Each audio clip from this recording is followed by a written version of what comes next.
ورايا تيفي ورايا تيفي ورايا تيفي ورايا تيفي ورايا 24 munaasabad ballaaran oo lagu soo dhaweynaya boqor burhaan boqor muuse ayaa lagu qabtay caasimadda labaad ee dalkaasi Britain ee Birmingham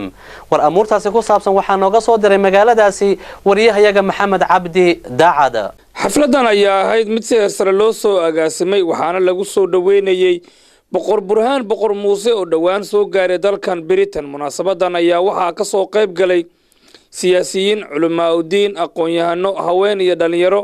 waxayna sheegeen in ay aad ugu faraxsan yihiin inay ku soo dhaweeyaan magaalada Birmingham ee caasimadda labaad ee dalka Britain boqor burhaan boqor muuse marka ilaahay ku guuleeyo annagu inaanu xaflad ku qabanno oo calama ku taagno oo calama qoyo ruuxoodana meesha isugu aanaan imaan waxaan u nimid inaanu meeshaan ugu soo martideen loogu timid ku soo dhaweyno fariina ku farro kuna duceyno ilaahayna xilkaaga ku fuudeeyo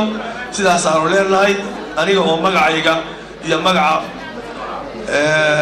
Soomaaliyeed iyo magaca jaaliyadda Birmingham iyo magaca beesha Tarade anoo ku hadlaya waxaanu ku leenahay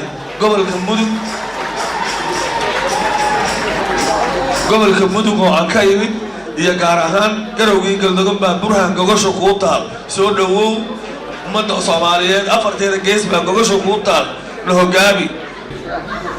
waxaan kaloo kula dardaarmaynaa waxa weeye oo haddeerna codsanaya intay maqlaysaan u sheegay dagaalada socda oo kan ugu socdo u dambeeya guracaalka socda ummadaas iyadana inaan la hadashin oo u ducaysin oo dagaalada la iska daayo oo nabad la qaato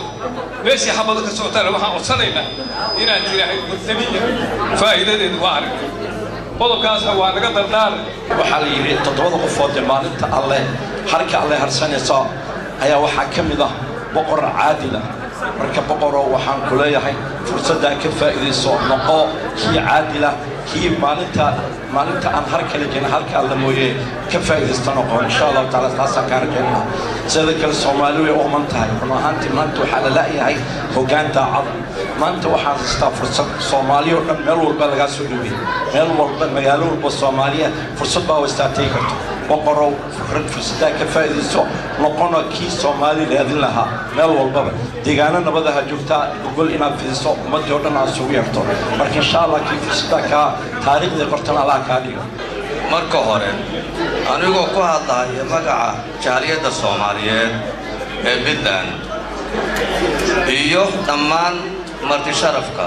ka soo qayb gashay xafladatan aymaha iyo qadarinta mudan ee aan ku soo dhaweynayno boqorkeenna burhaan boqor muuse iyo wafuudda uu hogaaminayo gabagabadii xafladan ayaa lagu soo dhaweeyay codbaahiyaha boqor burhaan boqor muuse oo sheegay inuu aad ugu faraxsan yahay inuu la kulmo jaaliyadda Soomaaliyeed ee ku nool magaalada Birmingham walaalayaal marka hore dhammaan waxgaradka